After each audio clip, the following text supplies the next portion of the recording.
Bismillahirrahmanirrahim. Assalamualaikum warahmatullahi wabarakatuh. Alhamdulillahi hamdan katsiran tayyiban mubarakan fih, mubarakan alaih, kama yuhibbu rabbuna wa yardah.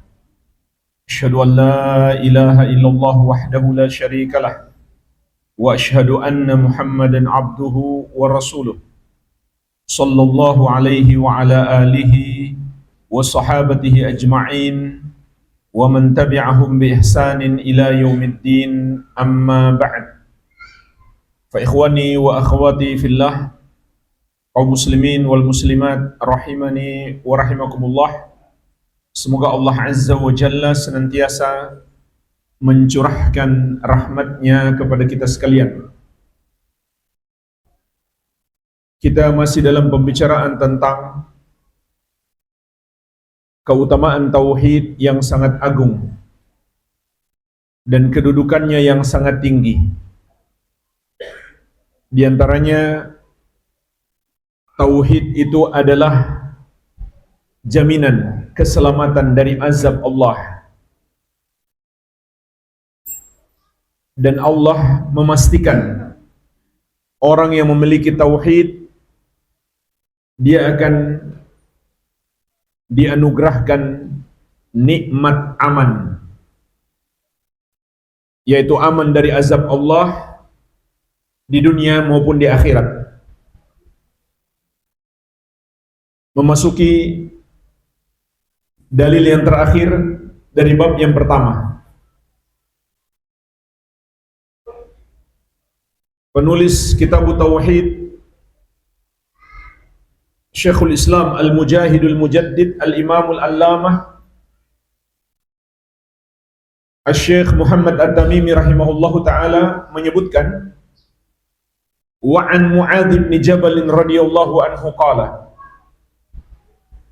dari sahabat yang mulia Mu'adz bin Jabal, semoga Allah meridhai beliau, ia berkata, kuntu radifan nabiyyi sallallahu alaihi wasallam ala himari.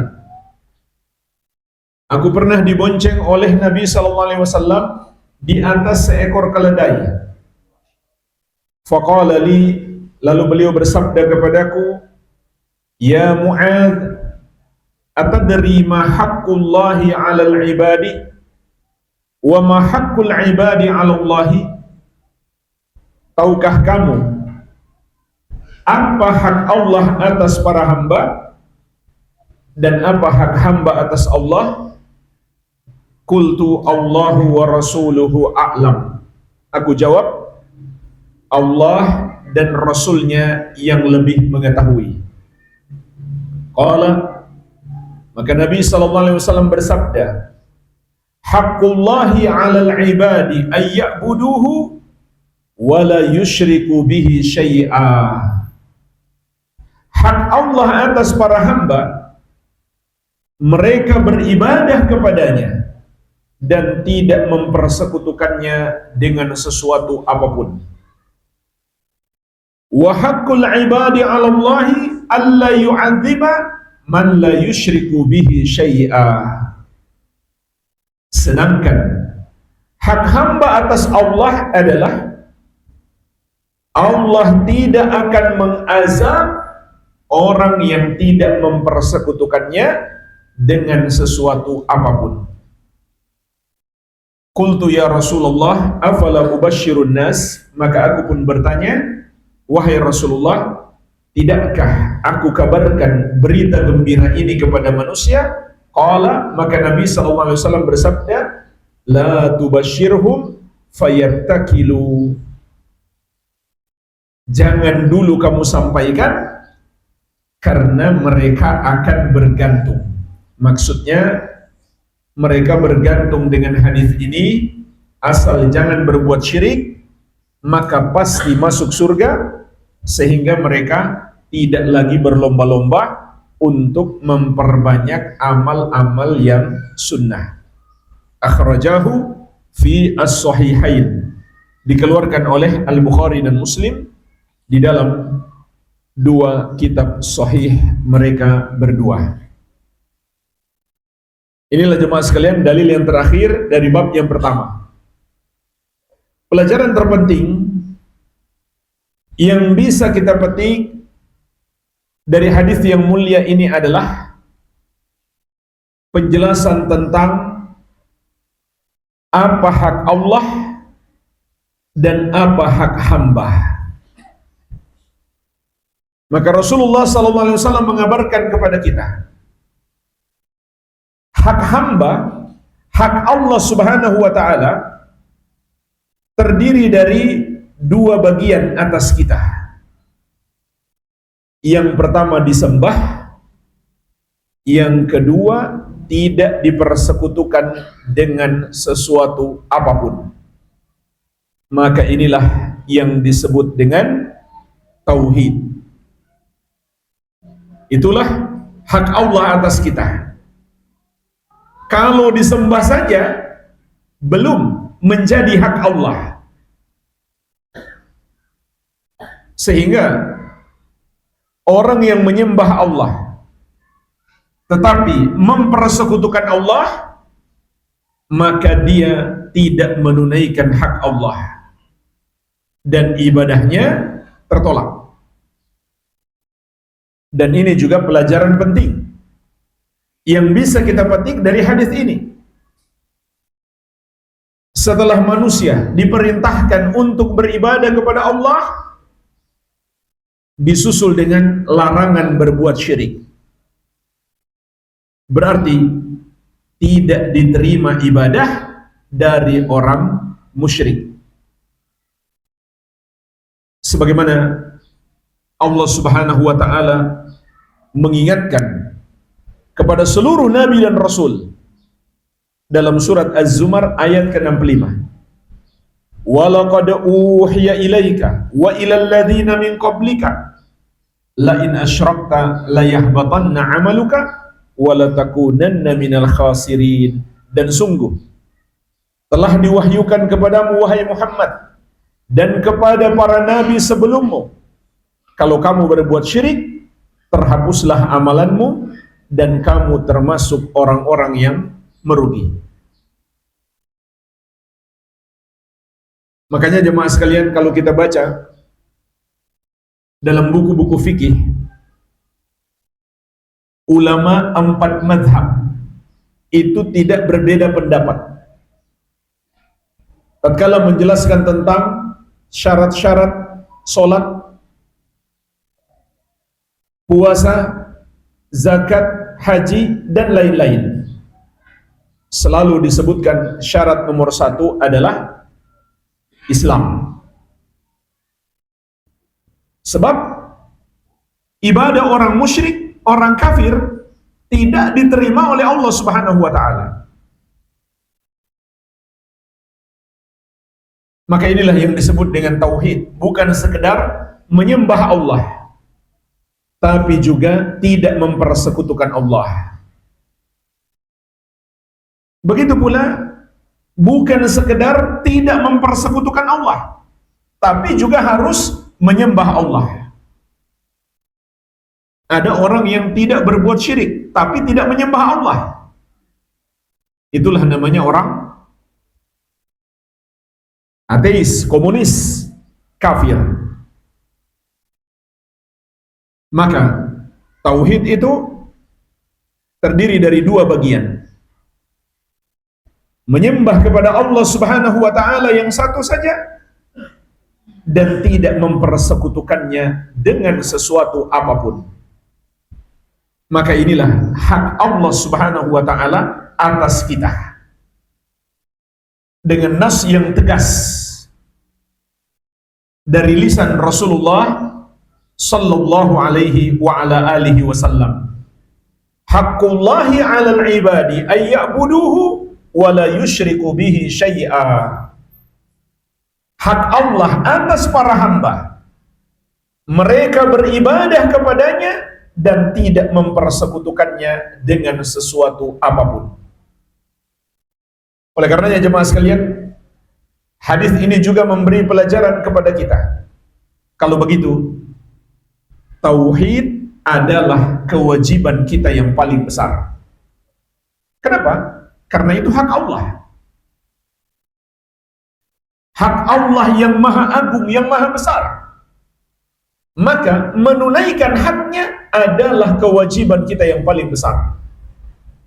Sehingga jangan heran, sebagaimana sudah kita bahas, Allah Subhanahu wa ta'ala menetapkan, inilah tujuan kita diciptakan di muka bumi. Dan misi diutusnya seluruh nabi dan rasul, dan diturunkannya semua kitab-kitab. Dan terjadinya permusuhan abadi antara pengikut kebenaran dan pengikut kebatilan. Semua demi menunaikan hak Allah Subhanahu wa ta'ala, ditauhidkan dan tidak dipersekutukan. Kalau begitu, hadis ini juga memberi pelajaran. Ilmu yang paling wajib kita pelajari adalah ilmu tauhid. Begitu pula kita amalkan dan kita dakwahkan. Harus selalu dalam hidup ini kita prioritaskan tauhid. Menuntut ilmu adalah ibadah yang sangat agung. Tetapi dalam menuntut ilmu, pahalanya masih ada tingkatan-tingkatan. Maka pahala yang paling besar adalah mempelajari ilmu tauhid. Sekedar kita duduk untuk belajar ilmu tauhid, maka itu adalah ibadah yang sangat agung. Oleh karena itu, jangan tidur, jangan ngobrol, jangan main HP, karena ini ibadah. Ibadah yang sangat agung. Dengannya kita mendekatkan diri kepada Allah, yaitu ibadah menuntut ilmu agama. Dan ini adalah ilmu agama yang tingkatannya paling tinggi, sehingga pahalanya pun paling besar. Rasulullah SAW bersabda, "Man yuridillahu bihi khairan yufaqihu fid din." Barang siapa yang Allah kehendaki kebaikan baginya, maka Allah akan pahamkan dia dengan ilmu agama. Maka pemahaman yang paling penting, yang paling wajib terhadap ilmu tauhid. Rasulullah SAW juga bersabda, "Man salaka tariqan yaltamisu fihi ilman, sahalallahu lahu bihi tariqan ilal jannah." Barang siapa menempuh satu jalan untuk belajar ilmu agama, maka Allah akan mudahkan baginya jalan masuk surga. Semoga kita semuanya Allah Subhanahu wa ta'ala mudahkan masuk surga. Hadis ini juga memberi pelajaran yang sangat penting bagi kita, bahwa hamba tidak punya hak untuk menyembah kepada selain Allah Subhanahu wa ta'ala. Karena Rasulullah SAW mengatakan, "Haqqullahi 'alal ibadi ayya'buduhu wa la yusyriku bihi syai'a." Hak Allah atas para hamba, mereka beribadah kepadanya yang satu saja, dan tidak mempersekutukannya, tidak menyembah kepada selainnya sedikit pun, atau dengan sesuatu apapun. Berarti tidak mungkin menyembah kepada selain Allah menjadi hak hamba. Ketika seorang hamba menyembah kepada selain Allah, berarti dia melanggar hak Allah. Oleh karenanya jemaah sekalian, kalau ada seorang muslim yang mengatakan termasuk hak asasi manusia adalah manusia itu merdeka,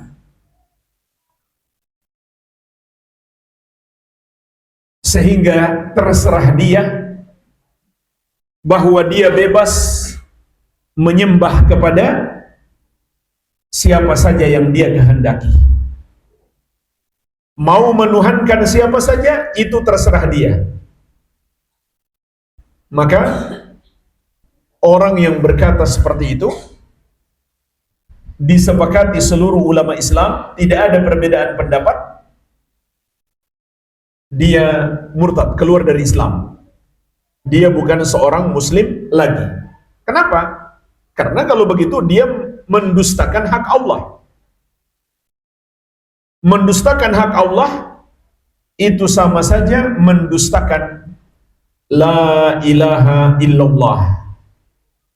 Yang kita bahas di dalam hadis ini, menunaikan hak Allah disembah dan tidak dipersekutukan, tidak lain adalah kandungan yang terdapat di dalam kalimat la ilaha illallah. Oleh karenanya kalimat la ilaha illallah bermakna la ma'budu haqqun illallah. Tidak ada yang berhak disembah kecuali Allah. Dan itu bukanlah kemerdekaan yang sebenarnya. Jadi menyembah kepada selain Allah dengan dalih manusia itu bebas merdeka menentukan pilihan siapa yang hendak dia sembah, maka itu bukanlah kemerdekaan yang hakiki. Justru itulah penjajahan yang sebenarnya, yaitu penjajahan yang dilakukan oleh setan terhadap manusia.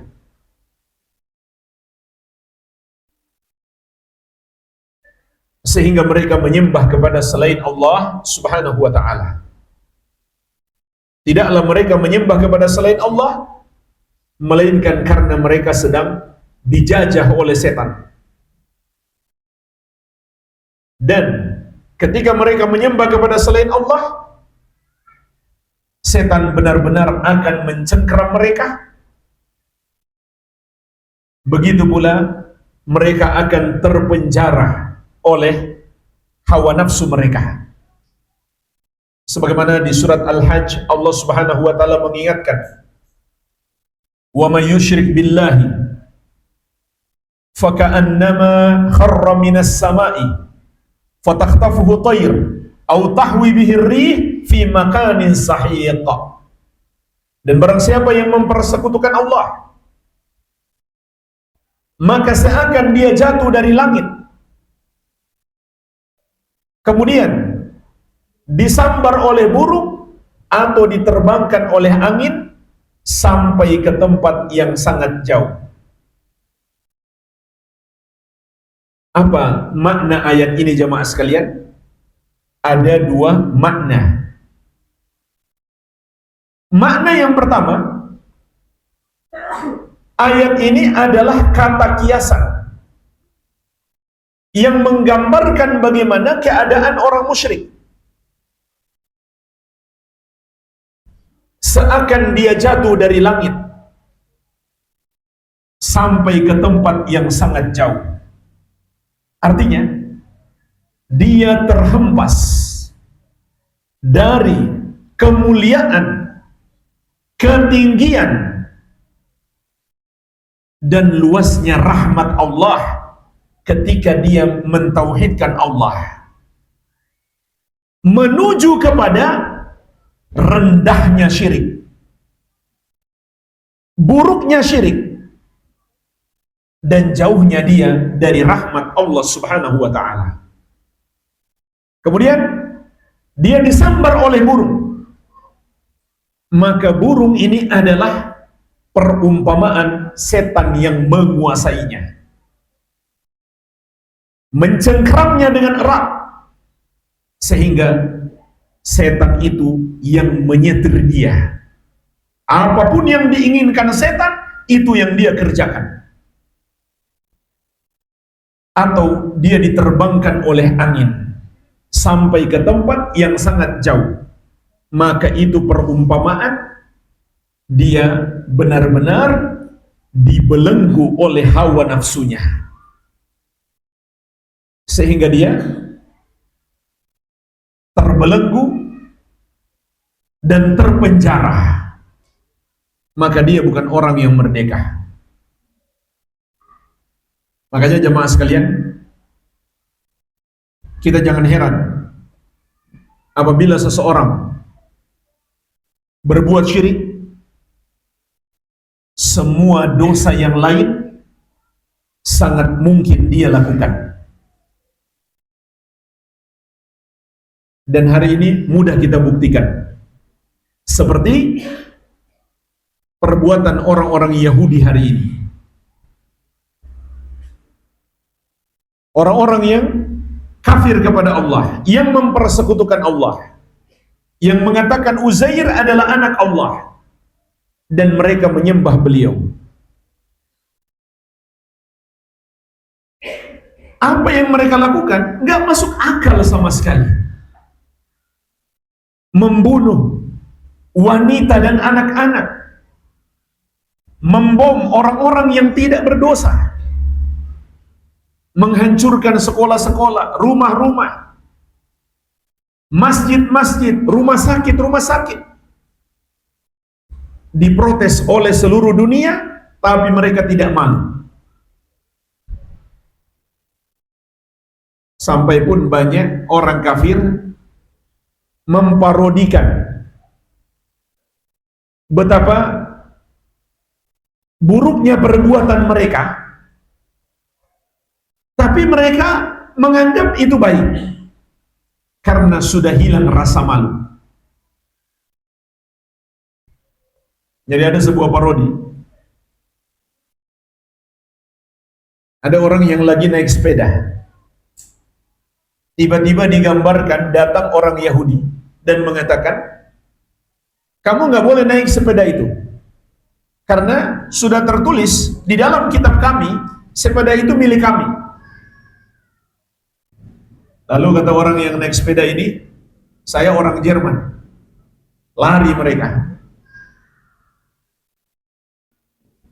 Mereka nggak takut kepada Allah. Mereka cuma takut sama Hitler.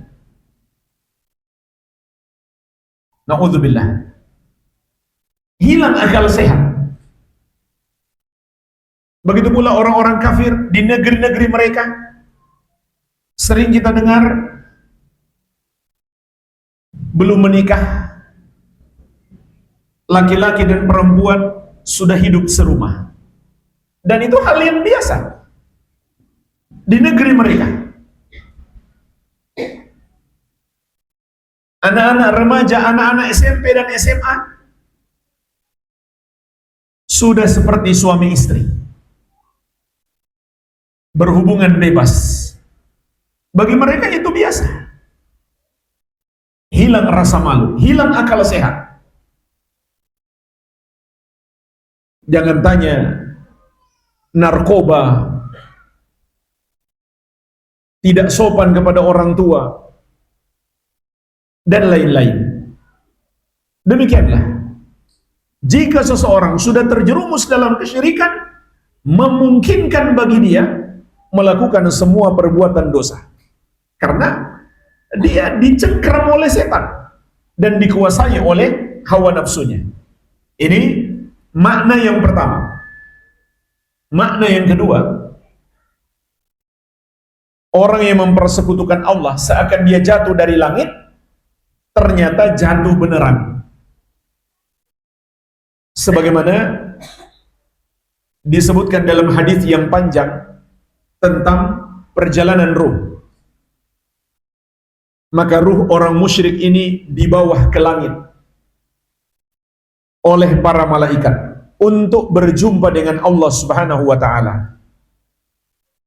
Akan tetapi baru minta izin agar dibukakan pintu langit yang pertama, Allah Subhanahu wa taala tidak mengizinkan.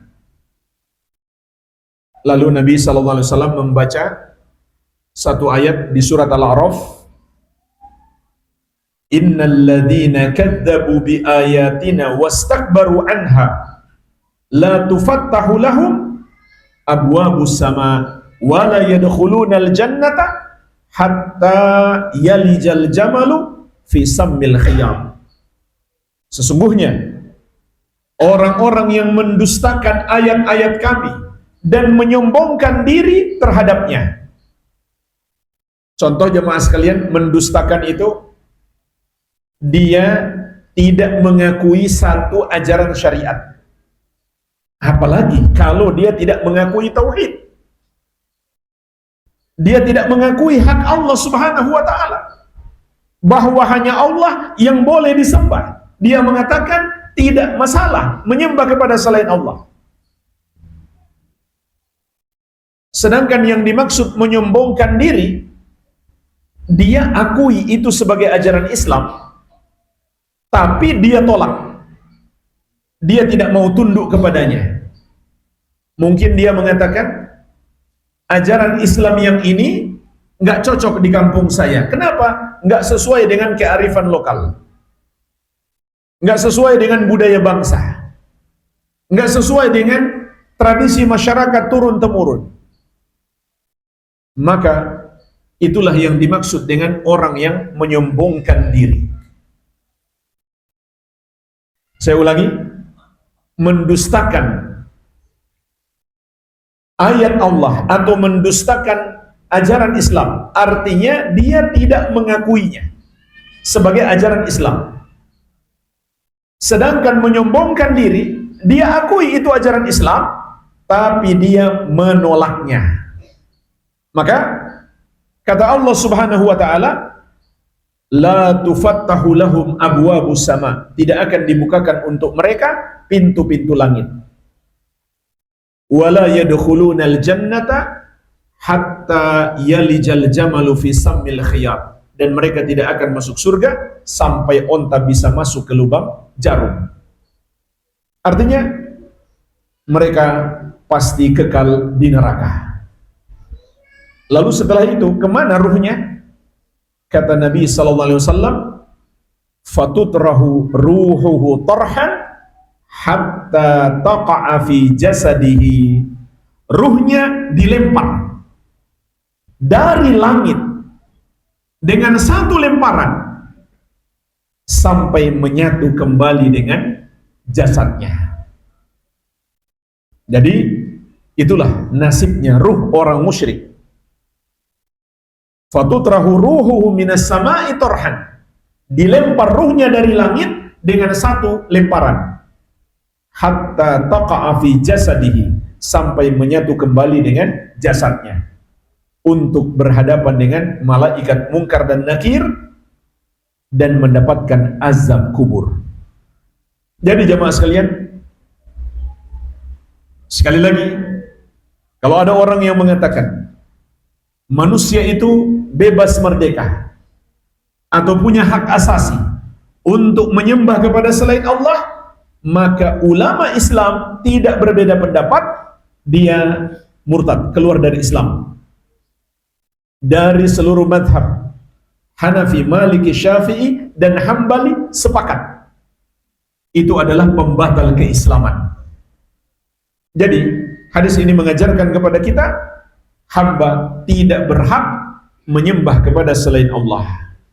Oleh karena itu, orang yang menyembah kepada selain Allah dihukumi sebagai pendosa terbesar, karena dia melanggar hak Allah. Seandainya itu hak dia, tentu dia tidak berdosa dong. Tapi kenyataannya dia dianggap sebagai pendosa terbesar yang disebut musyrik serta kafir. Maka di sini hamba tidak punya hak. Yang punya hak adalah Allah Subhanahu wa taala untuk disembah dan tidak dipersekutukan. Lalu kalau begitu, apa hak hamba? Di dalam lanjutan hadis Rasulullah sallallahu alaihi wasallam menegaskan, wa haqqul ibadi 'ala Allahi alla yu'adziba man la yusyriku bihi syai'a.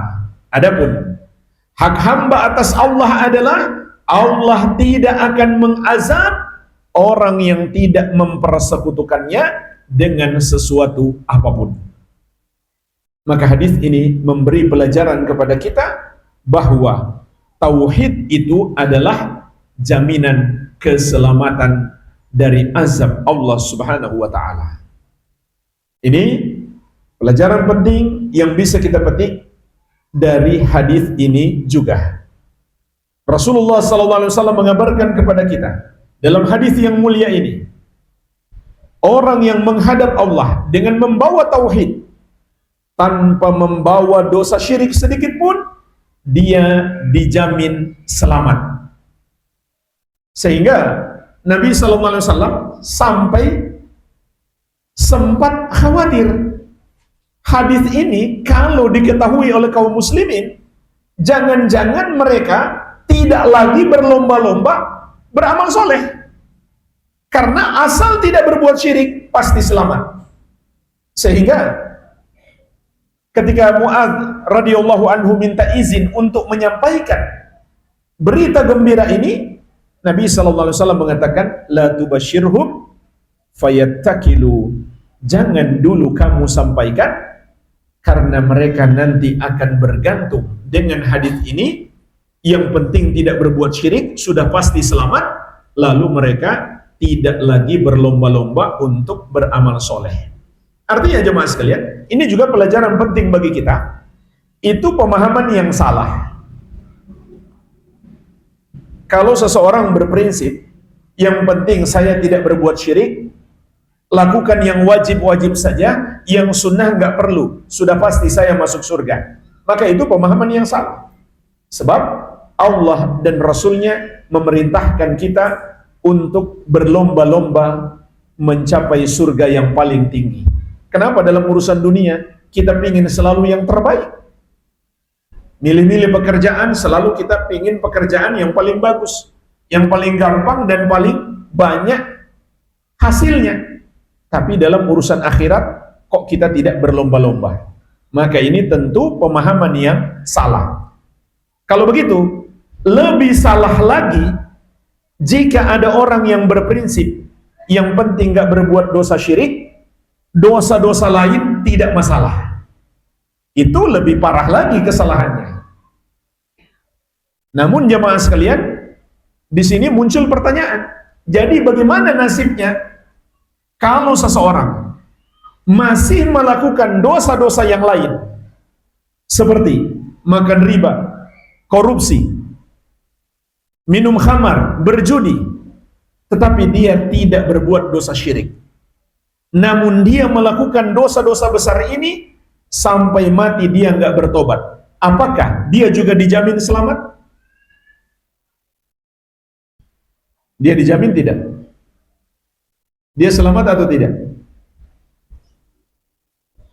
Ada yang bisa jawab? Selamat. Jadi nggak apa-apa. Nggak apa-apa korupsi, nggak apa-apa makan riba, yang penting jangan syirik ya. Pasti selamat. Pasti selamat. Jadi nggak apa-apa korupsi, nggak boleh. Ahsanta, barakallahu fiik. Ada pendapat lain? Disiksa dulu. Pasti disiksa dulu.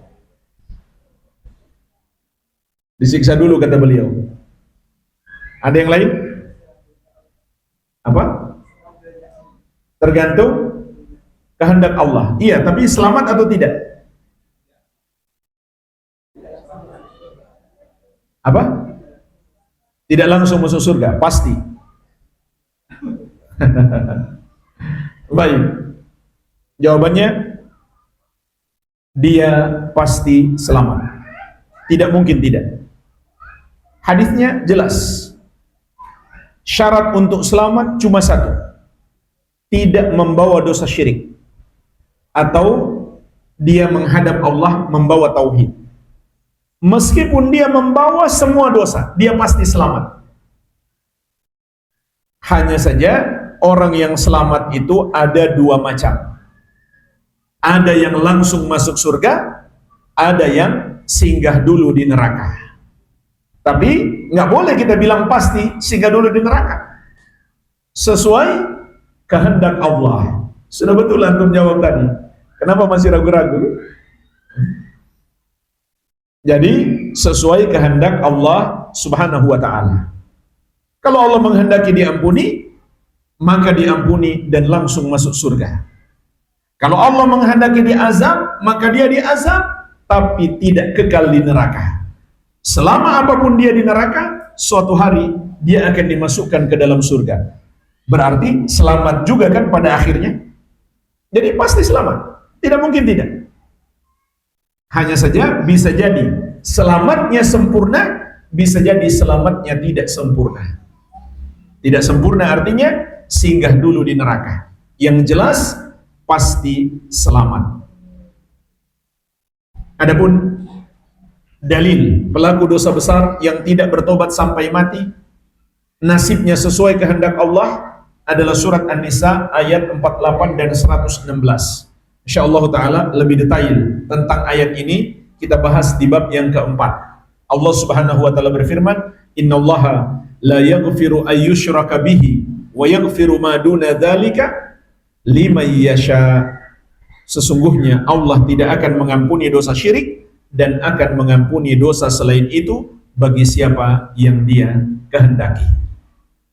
Jadi, saya ulangi, status pelaku dosa besar, sebanyak dan sebesar apapun dosanya, selama itu bukan dosa syirik dan dia tidak bertobat sampai mati, maka dia pasti selamat, dia pasti masuk surga. Hanya saja dia terancam, bukan pasti, tapi terancam masuk neraka terlebih dahulu sesuai dengan kehendak Allah. Kalau Allah menghendaki untuk mengampuninya sehingga dia bisa langsung masuk surga.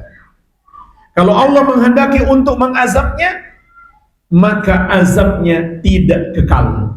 Suatu hari dia akan diselamatkan dan dimasukkan ke dalam surga. Oleh karenanya jemaah sekalian, ada istilah al-jahannamiyun. Siapa mereka? Para mantan penghuni neraka jahanam atau alumni neraka jahanam. Mereka disebut al-jahannamiyun. Disebutkan dalam sebuah hadis yang diriwayatkan Al-Bukhari dari Anas bin Malik radhiyallahu anhu. Rasulullah sallallahu alaihi wasallam bersabda, "Yakhruju qaumun minan nari ba'dama massahum minha saf'un." Akan keluar satu kaum dari neraka setelah mereka hangus terbakar di neraka sampai berubah warna mereka. Fayadkhulunal jannah, maka mereka pun masuk surga. Fayusammihim ahlul jannah al-jahannamiyyin, maka penduduk surga memanggil mereka dengan al-jahannamiyyin, yaitu para alumni neraka jahanam. Maksudnya di sini jamaah sekalian, tetap saja kita tidak boleh menganggap remeh dosa. Jadi ini pelajaran penting. Kalau saja seseorang tidak lagi berlomba-lomba memperbanyak amal sunnah dengan dalih yang penting dia tidak berbuat syirik pasti masuk surga, itu berarti menunjukkan dia pemahamannya tidak bagus. Bagaimana lagi kalau dia memandang remeh dosa yang lain asal tidak berbuat dosa syirik? Maka dia terancam menjadi alumni neraka jahanam. Kita masuk bab yang berikutnya. Babu fadli tauhid wa ma yukaffiru minadz-dzunub. Bab keutamaan tauhid dan dosa-dosa yang dihapuskan dengan sebab tauhid. Maksud bab ini menjelaskan bahwa tauhid memiliki keutamaan-keutamaan yang sangat besar, bahkan yang paling besar. Dan di antara keutamaan tauhid yang paling bermanfaat bagi kita adalah terhapusnya dosa-dosa kita. Sebab kita semua menyadari kita adalah hamba yang banyak dosa dan amalan kita sedikit. dan syarat masuk surga adalah sudah mendapatkan ampunan Allah Subhanahu wa taala. Maka dengan tauhid kita akan meraih ampunan Allah tabaraka wa taala. Memasuki dalil yang pertama. Penulis rahimahullah menyebutkan surat Al-An'am ayat 82. Allah Subhanahu wa taala berfirman, "Alladzina amanu wa lam yalbisu imanahum bidzulmin ulaika lahumul amnu wa hum muhtadun." Orang-orang yang beriman yang tidak mencampurkan keimanan mereka dengan kezaliman sedikit pun. Maksudnya dengan kesyirikan. Ulaika lahumul amnu wa hum muhtadun. Mereka itulah yang akan diberikan keamanan dan hidayah. Ayat ini memberi dua pelajaran penting. Pelajaran yang pertama tentang kategori utama orang beriman. Siapa orang beriman?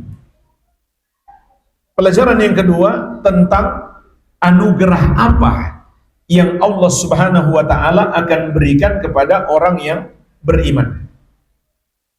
Ini dua pelajaran.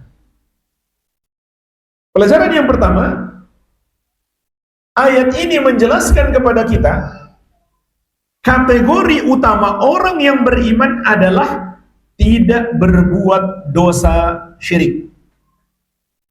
Inilah makna kezaliman yang dimaksud dalam ayat. Sebagaimana dalam surat Luqman ayat ke-13. Allah Subhanahu wa taala berfirman, "Inna syirka la dzulmun azim." Sesungguhnya kesyirikan itu adalah kezaliman yang sangat besar. Wal kafiruna humuz zalimun. Dan orang-orang kafir, mereka itulah orang-orang yang zalim. Jadi, ayat ini menjelaskan kepada kita, orang yang beriman itu adalah yang mentauhidkan Allah Subhanahu wa taala, yang tidak berbuat dosa syirik sedikit pun. Kenapa? Karena dosa syirik membatalkan keimanan. Jadi tidak mungkin ada orang beriman yang berbuat dosa syirik. Sebab kalau dia berbuat dosa syirik, imannya batal. Jangan tanya sholatnya, puasanya, zakatnya, hajinya, itu otomatis juga terhapus. Sebagaimana di surat Al-An'am ayat 88. Walau asyraku lahabita anhum ma kanu ya'malun. Andai mereka berbuat syirik, terhapuslah amalan yang mereka kerjakan.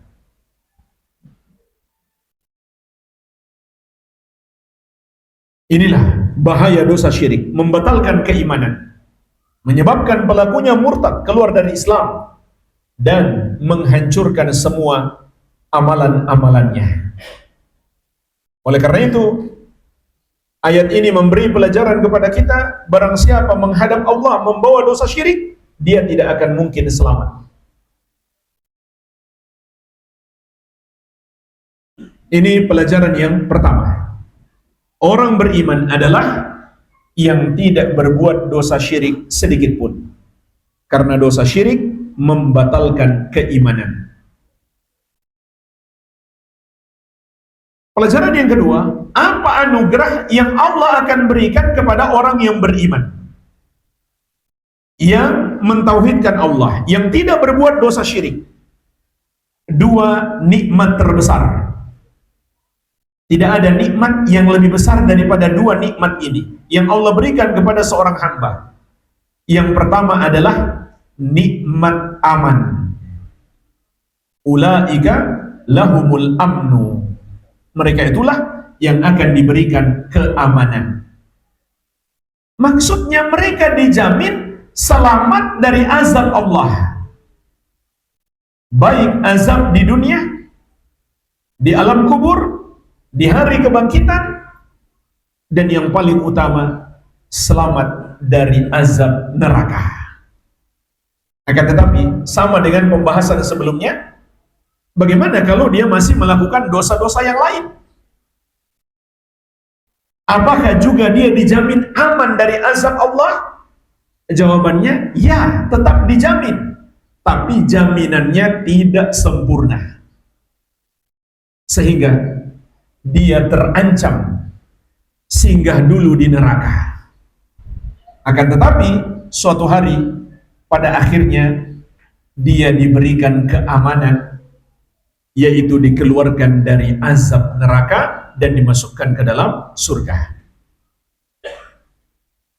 Maka ayat ini memberi pelajaran kepada kita, tauhid adalah jaminan keselamatan. Barang siapa menghadap Allah membawa tauhid, dia pasti selamat. Dan sebaliknya, barang siapa menghadap Allah tanpa membawa tauhid, meskipun dia membawa semua kebaikan, dia tidak akan selamat. Inilah ketetapan Allah Subhanahu wa taala. Dan itu yang dimaksud dalam hadis, man kana akhiru kalamihi la ilaha illallah dakhalal jannah. Barang siapa yang akhir ucapannya kalimat la ilaha illallah, dia pasti masuk surga. Tentu makna hadis ini bukan sekedar dia ucapkan, tapi dia paham maknanya dan dia yakini kebenarannya bahwa hanya Allah yang berhak disembah dan semua yang disembah selain Allah adalah batil, dan dia amalkan dalam kehidupannya, yaitu dia murnikan ibadahnya hanya untuk Allah semata.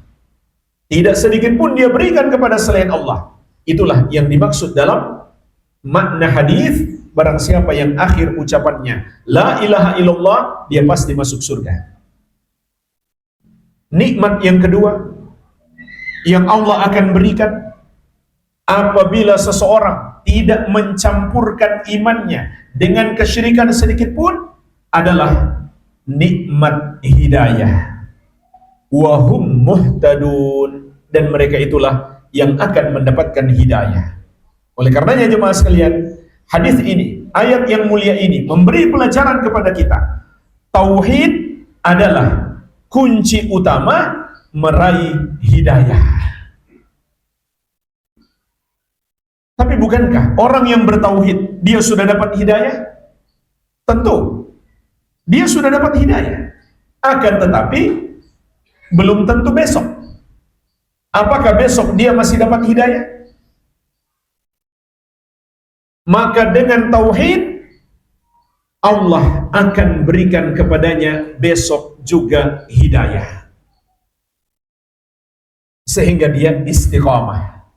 Maka ayat ini memberi pelajaran kepada kita, kunci utama agar kita istiqamah adalah membersihkan diri kita dari noda-noda kesyirikan dan kotoran-kotoran kekufuran. Itulah kunci utama agar kita istiqamah. Begitu pula kita sudah dapat hidayah untuk mentauhidkan Allah Subhanahu wa taala, tapi kita masih perlu hidayah untuk melakukan sholat, untuk puasa, untuk zakat, untuk haji, untuk menjaga pandangan mata kita tidak melihat kepada yang haram, untuk menjaga kemaluan kita tidak berhubungan dengan lawan jenis yang tidak halal bagi kita, dan seterusnya, untuk mengamalkan semua ketaatan-ketaatan dan menjauhkan diri dari semua kemaksiatan-kemaksiatan, maka kita perlu hidayah. Maka Allah kabarkan kepada kita dalam ayat ini, kunci utama supaya kita dapat hidayah, murnikan tauhid kita. Kenapa jemaah sekalian? Tauhid adalah kunci utama meraih istiqamah. Karena tauhid adalah benteng terkuat dari gangguan dan godaan setan. Dan sebab utama Allah Subhanahu wa taala menolong seorang hamba. Dan subhanallah, iblis pun tahu tentang ini. Sehingga Allah sebutkan di surat Shad ayat 82-83 tentang sumpah iblis. Qala fa bi'izzatika la ughwiyannahum ajma'in illa ibadaka minhumul mukhlasin. Iblis bersumpah, demi kemuliaanmu ya Allah, sungguh benar-benar aku akan menyesatkan mereka semuanya kecuali hamba-hambamu yang memurnikan ibadah kepadamu. Iblis tahu tentang keutamaan tauhid. Makanya iblis berusaha kita meninggalkan tauhid dan berbuat dosa syirik. Sebab dia tahu keutamaan tauhid. Karena iblis itu kafir bukan karena dia tidak mampu mengenal kebenaran. Bukan karena dia bodoh. Tapi karena dia mengenal kebenaran dan menentangnya.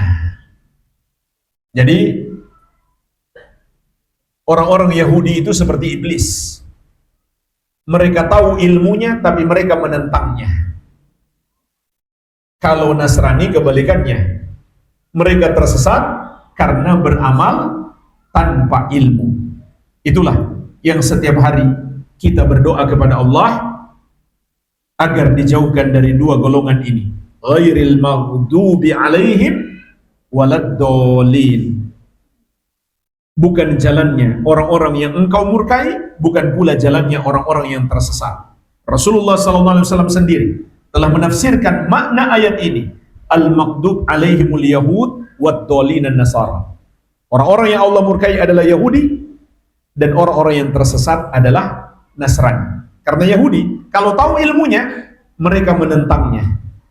Sedangkan Nasrani beramal tanpa ilmu. Begitu pula Allah Subhanahu wa taala mengabarkan kepada kita bagaimana godaan yang menimpa Nabi Yusuf alaihissalam. Dan kita pun hari ini sangat mudah memiliki akses pada godaan tersebut, yaitu godaan hubungan terlarang antara laki-laki dan wanita. Di zaman sekarang, melalui medsos, melalui gadget kita, akses kita dan anak-anak kita kepada godaan terlarang ini sangat mudah. Terlebih lagi, banyak orang yang sudah kehilangan rasa malu, menampilkan lekuk-lekuk tubuhnya di medsos. Maka kita perlu pertolongan Allah Subhanahu wa taala agar kita selamat. Begitu pula agar anak-anak kita selamat. Maka Allah mengabarkan kepada kita godaan hubungan terlarang yang menimpa Nabi Yusuf alaihissalam. Beliau dijebak oleh seorang wanita yang cantik jelita. Sampai mereka berduaan di dalam sebuah ruangan. Yang wanita itu telah mengunci semua jendela dan pintunya. Maka tinggal mereka berdua di situ. Dan wanita itu sudah tidak malu-malu lagi. Bukan hanya merayu, bahkan mengajak terang-terangan. Bahkan memaksa dan mengancam. Bahkan Nabi Yusuf alaihissalam pun hampir saja punya keinginan yang sama. Saking dahsyatnya godaan itu. Dalam keadaan beliau adalah anak muda yang syahwatnya juga lagi bergejolak dan tidak ada tempat pelampiasan yang halal. Dan beliau jauh dari kampung halaman. Tidak ada yang kenal beliau. Banyak orang di kampungnya takut dia berbuat dosa. Ketika dia safar, seakan dia bebas berbuat dosa. Ternyata dia hanya takut kepada keluarganya, bukan takut kepada Allah Subhanahu wa taala. Jadi, faktor-faktor pendorong kepada Nabi Yusuf alaihissalam untuk melakukan dosa itu sangat besar, sudah di depan mata. Sehingga beliau hampir saja memiliki keinginan yang sama. sebagaimana firman Allah Subhanahu wa taala, walau qad hammat bihi wa hamma biha laula ar-ra'a burhana rabbi.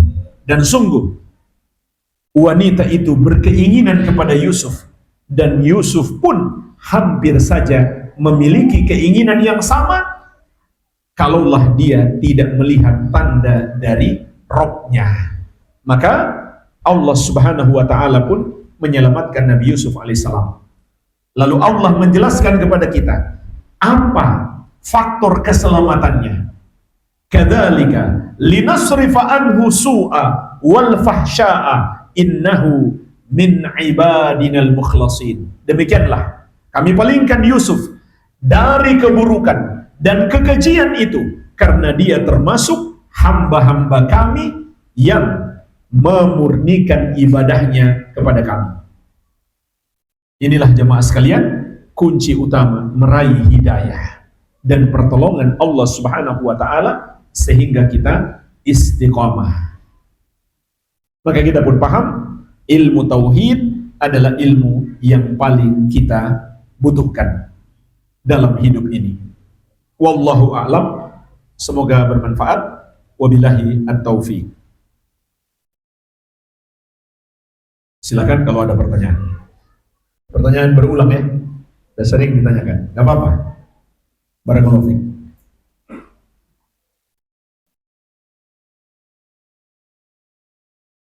Jadi pertanyaan beliau tentang orang muslim yang melakukan kekafiran.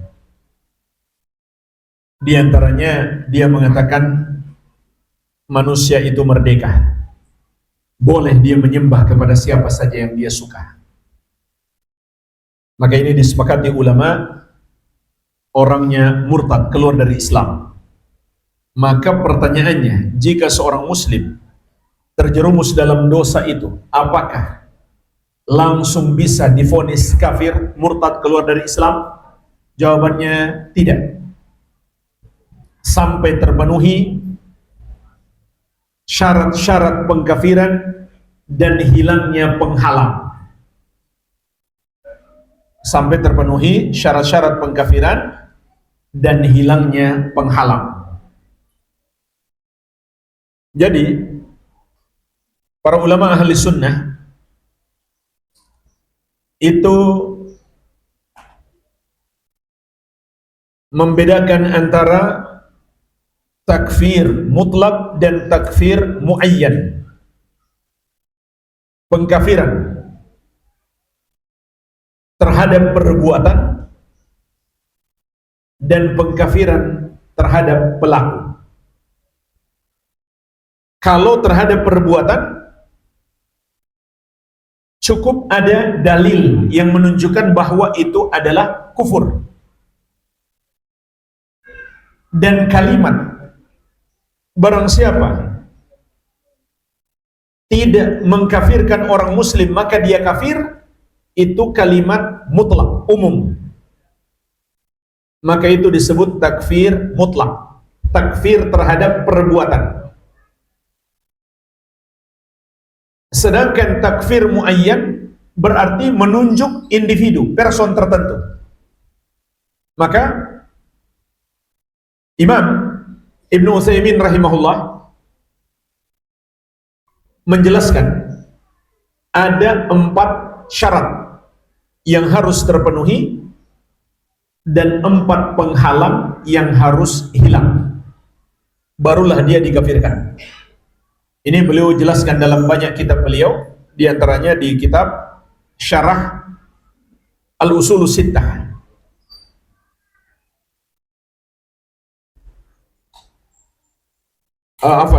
Syarah Kasyfus Syubhat. Syarat yang pertama, ada dalil yang menunjukkan perbuatannya itu kufur. Karena kalau tidak ada dalil berarti kita berbicara tanpa ilmu. Allah Subhanahu wa taala berfirman, "Wala taqfu ma laysa laka bihi ilmun." Jangan kamu lakukan, jangan kamu ikuti yang kamu tidak punya ilmu tentangnya. Inna sam'a wal basara wal fuada kullu ulaika kana anhu mas'ula. Sesungguhnya setiap pendengaran, penglihatan dan hati akan dimintai pertanggungjawabannya. Syarat yang kedua, pelakunya adalah mukallaf, yaitu orang yang sudah balik dan berakal. Jadi orang gila yang melakukan kekafiran gak usah dikafirkan ya. Dia tidak ditulis apa-apa atas perbuatannya. Sebab Nabi SAW mengatakan, rufi al-qalam an thalathatin. Pena diangkat dari 3 orang. Anin naim hatta yastayqid, dari orang tidur sampai dia bangun. Wa anis sobi hatta yahtalim, dan dari anak kecil sampai dia balik. Wa anil majnun hatta yakil, dan dari orang gila sampai dia berakal. Syarat yang ketiga, bulughul hujjah, sampainya hujjah kepada dia. Karena Allah Subhanahu wa taala berfirman, "Wa ma kunna mu'adzibina hatta nab'atsa rasulah." Kami tidak akan mengazab sampai kami mengutus rasul. Artinya, ilmu rasul belum sampai kepadanya, maka dia mendapatkan uzur. Sehingga untuk mengkafirkannya harus dipastikan telah sampai hujjah kepadanya, tapi kemudian dia menolak hujjah tersebut.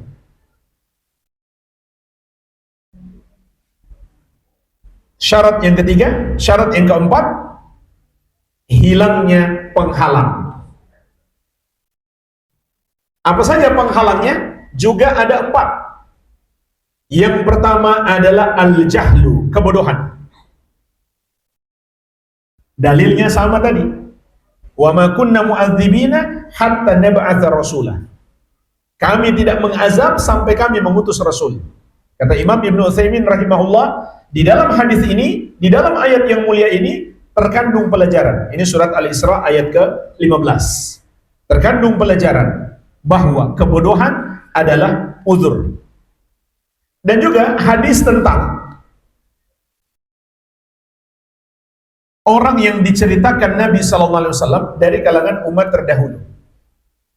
Menjelang wafat, dia mengatakan kepada anak-anaknya, kalau saya mati, bakar jasad saya, tumbuk jadi debu, kemudian lemparkan agar di bawah angin dan tersebar di muka bumi. Kalau Allah memang mampu menciptakan aku kembali, maka aku akan mendapatkan azab yang tidak pernah diberikan kepada orang lain.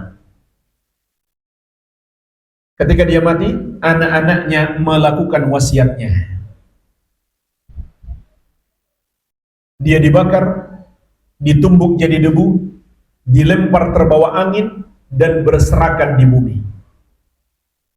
Namun dengan mudah Allah Subhanahu wa taala memerintahkan bumi untuk mengumpulkan serpihan jasadnya, maka dia pun tercipta kembali. Lalu Allah bertanya, "Mengapa kamu melakukan itu?" Dia menjawab, "Karena takut kepadamu." Maka jemaah sekalian, perbuatan orang ini adalah kekufuran yang nyata. Di mana kekufurannya? Dia meragukan Allah bisa menciptakan dia kembali. Dan ragu itu termasuk kufur. Karena iman adalah keyakinan. Kalau ragu berarti nggak beriman.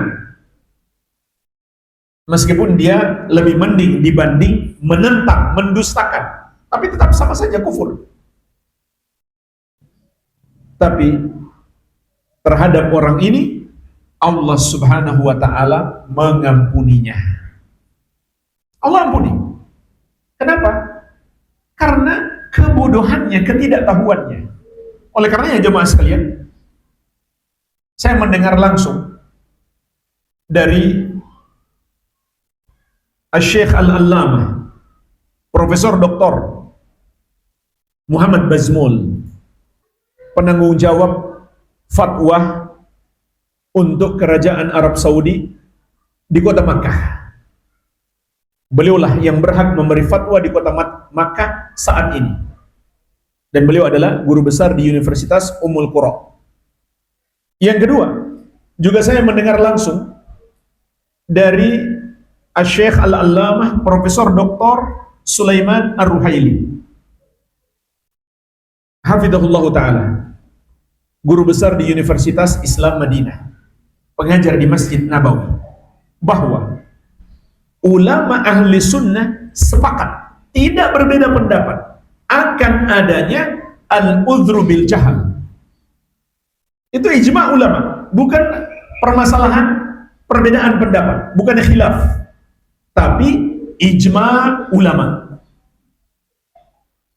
Adanya al-udhru bil jahal. Orang muslim yang terjerumus dalam kekufuran, dia tidak dikafirkan karena kebodohan. Itu disepakati ulama, sehingga di sini tidak menerima perbedaan pendapat. Hanya saja mungkin ulama beda pendapat dalam penerapannya. Ketika ada seseorang melakukan kekafiran, bisa jadi ada seorang ulama mengatakan, bagi saya dia nggak punya udzur, maka dia kafir. Tapi ulama yang lain mengatakan, bagi saya dia masih punya udzur, sehingga saya tidak mengkafirkannya. Inilah jamaah sekalian, perbedaan pendapat ulama yang didasari oleh ijtihad. Tidak ada wahyu yang turun kepada ulama itu dan mengatakan dia sudah kafir atau dia belum kafir, sehingga ulama perlu berijtihad. Maka sekarang pertanyaannya, bagaimana sikap ahlus sunnah kalau ulama berbeda pendapat dalam masalah ijtihad? Apa kaidah ahli sunnah? Kaidah ahli sunnah bahkan disepakati ulama salaf adalah saling berlapang dada. Orang-orang yang menjadikan perbedaan ini sebagai sebab permusuhan antara ahlu sunnah, mereka menyelisihi salaf. Dan mereka bisa jadi penyusup-penyusup di kalangan ahli sunnah, sengaja masuk di tengah-tengah ahli sunnah, lalu menjadikan ahli sunnah saling bermusuhan karena perbedaan pendapat dalam al-udhru bil jahl. Maka hati-hati, ini para pemecah belah di kalangan ahli sunnah. Ini penghalang yang pertama. Penghalang yang kedua, al-khata' wan nisyan, karena nggak sengaja atau lupa. Sebagaimana doa kita, Rabbana la tu'akhidna in nasina au akhtana. Wahai Rabb kami, jangan engkau azab kami kalau kami melakukan kesalahan karena lupa atau tidak sengaja. Maka dalam hadis qudsi, Allah Subhanahu wa ta'ala telah menjawab, na'am, ya, saya ampuni. Jadi itu udzur. Yang ketiga, penghalang pengkafiran yang ketiga adalah salah takwil. Seperti terjadi di masa sahabat. Ada sahabat yang salah takwil ayat sampai beliau menghalalkan khamar bagi orang yang beriman dan beramal soleh. Maka bagi dia khamar halal karena salah takwil ayat. Maka para sahabat yang lain tidak mengkafirkannya, tetapi dia tetap diingatkan. Kalau sudah diingatkan, sudah tahu kesalahannya, lalu tetap dia masih melakukan kekafiran itu, maka dia dikafirkan. Yang keempat, termasuk penghalang dalam pengkafiran adalah karena dipaksa. Sebagaimana dalam surat An-Nahl, illa man ukriha wa qalbuhu mutmainnum bil iman, kecuali orang yang dipaksa dan hatinya tetap beriman. Kalau hatinya setuju, maka dia kafir, karena hati tidak mungkin dipaksa. Inilah jemaah sekalian, jadi panjang ya jawabannya, pembahasan tentang 4 syarat pengkafiran dan 4 penghalang. Bismillah, bagaimana hukumnya menaruh gambar tokoh wayang kulit di dinding dan makus dengan maksud sebagai hiasan.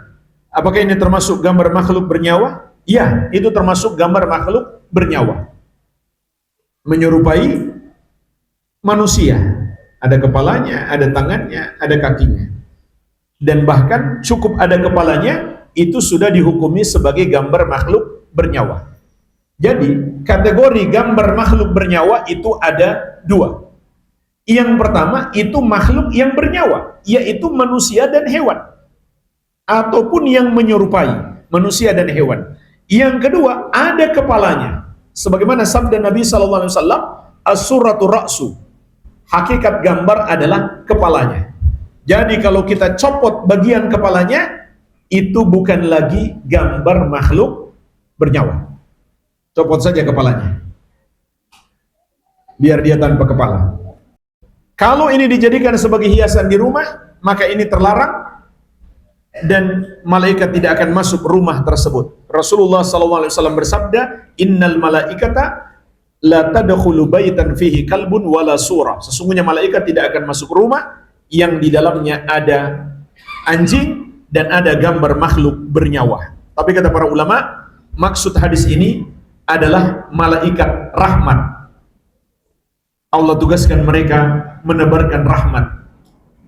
Nggak mau masuk ke rumah kita kalau di dalamnya ada kemaksiatan. Di antaranya gambar-gambar makhluk bernyawa.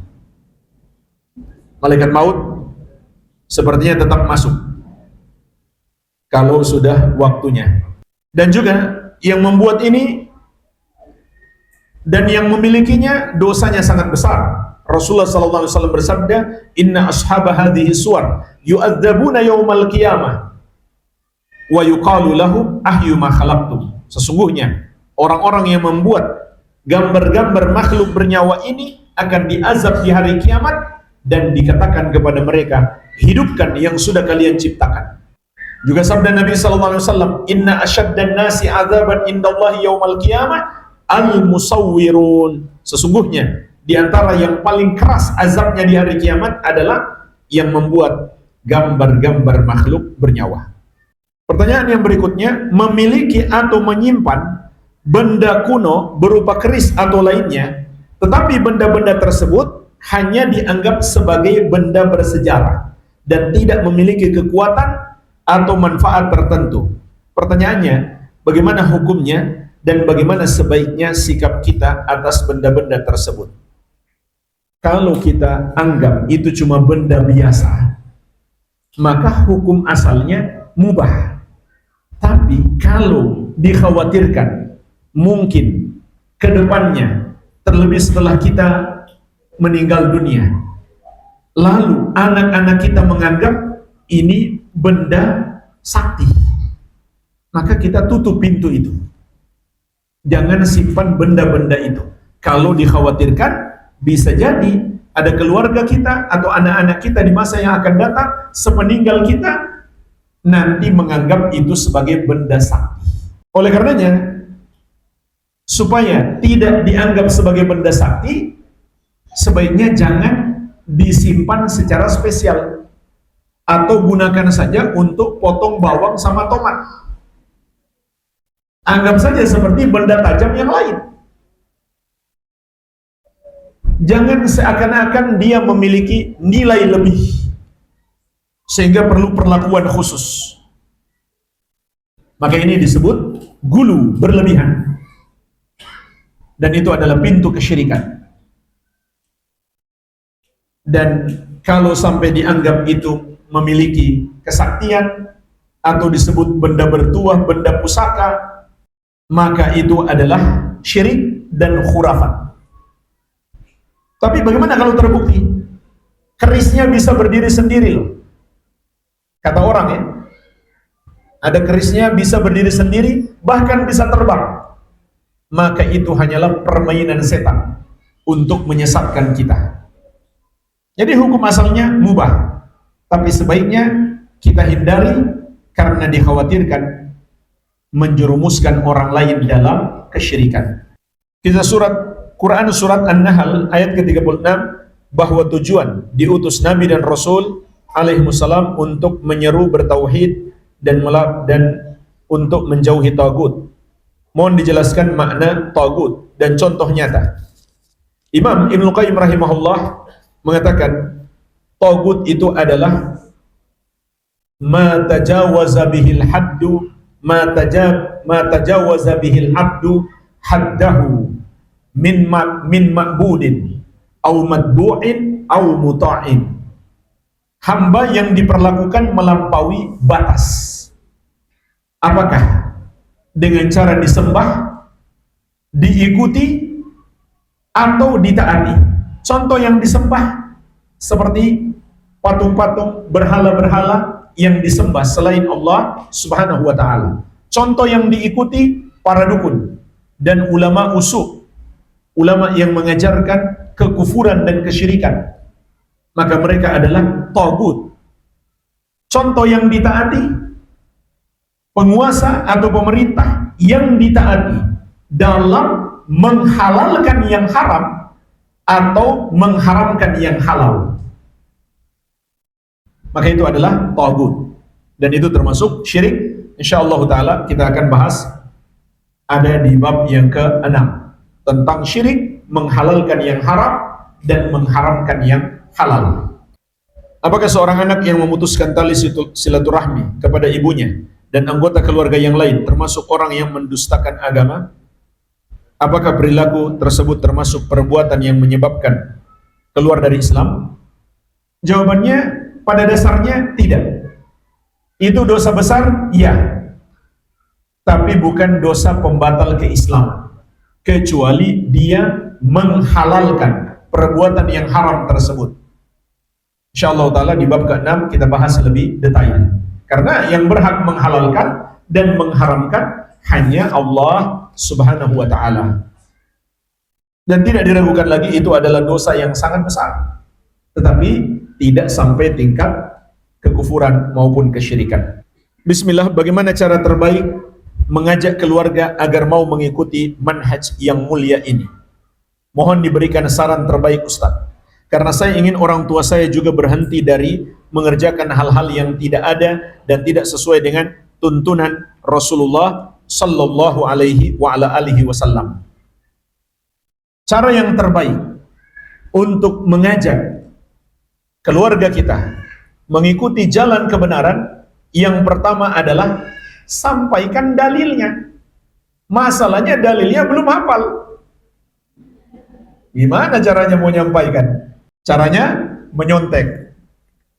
Jadi bawa kitabnya atau copy paste dalil-dalilnya dan bacakan. Bacakan surat At-Taubah ayat ke-100. Surat An-Nisa ayat 115. Bacakan hadis tentang perpecahan umat. Hadis tentang perintah mengikuti sunnah dan larangan berbuat bid'ah. Dan semua bid'ah adalah sesat. Itu cara yang terbaik. Kalau kita bisa tambah dengan ucapan-ucapan ulama, lebih bagus lagi. Ini yang pertama.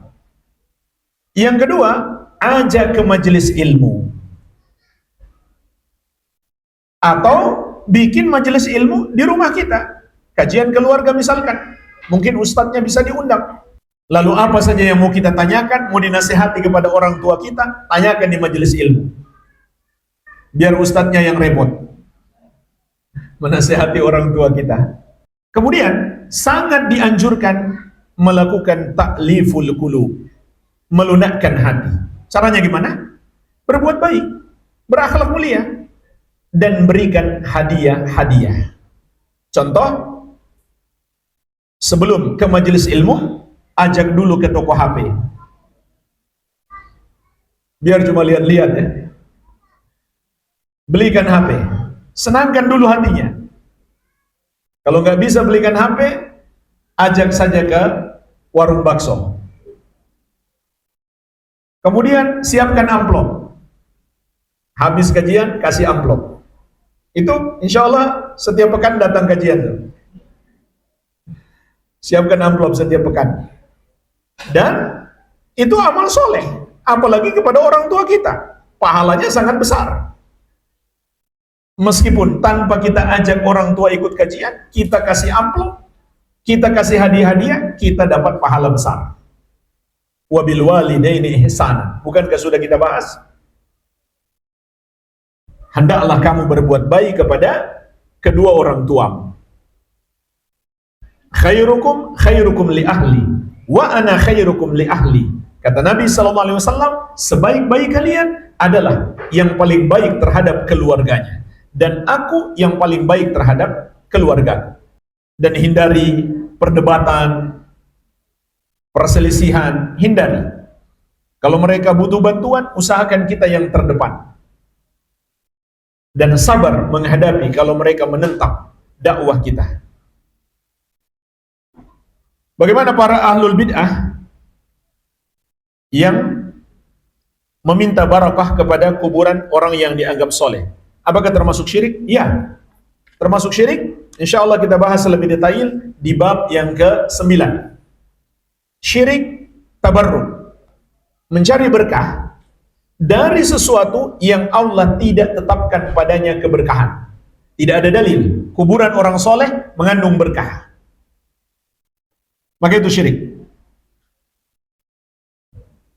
Syirik itu adalah dosa yang paling besar.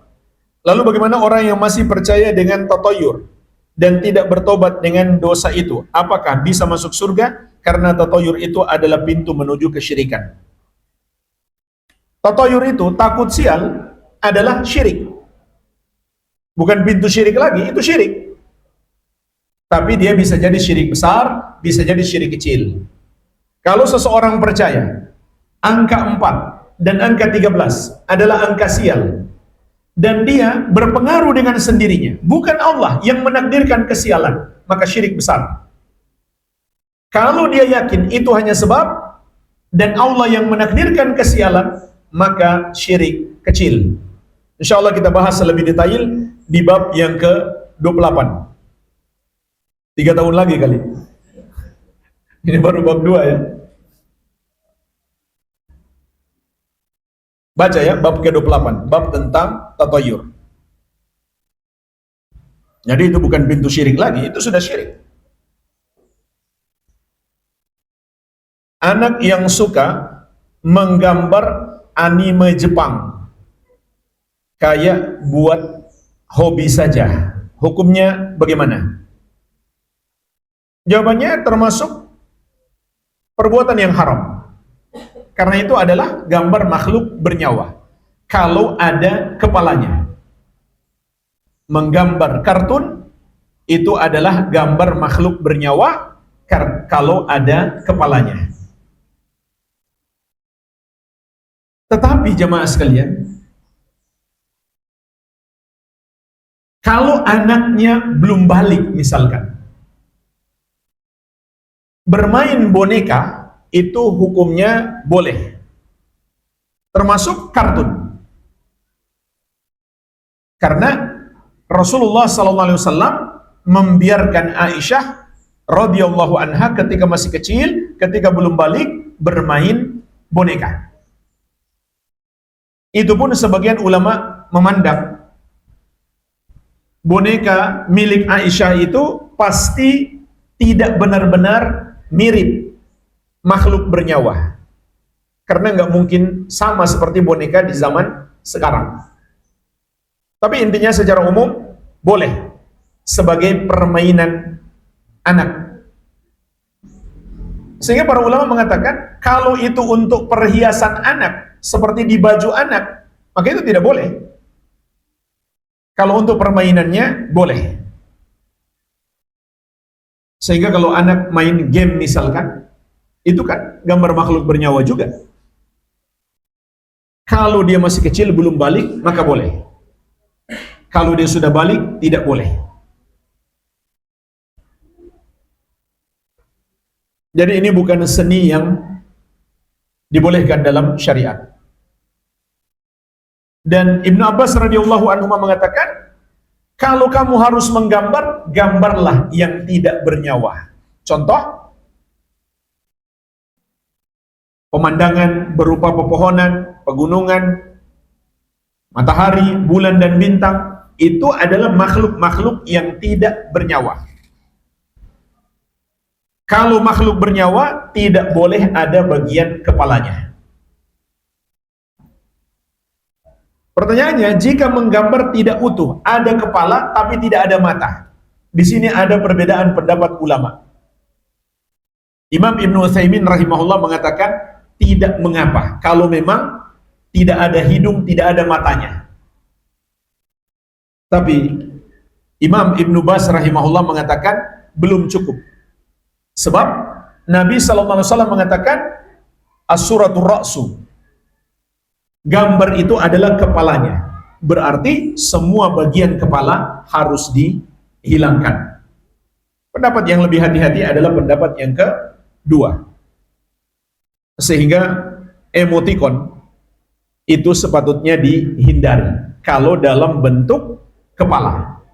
Wallahu a'lam, semoga bermanfaat. Lebih dan kurangnya saya mohon maaf. Wabillahi taufik. Subhanakallahumma wa bihamdik, asyhadu an la ilaha illa anta, astaghfiruka wa atubu ilaik. Wa sallallahu ala nabiyyina Muhammadin wa alihi wasallam. Walhamdulillahi rabbil alamin. Wassalamualaikum warahmatullahi wabarakatuh.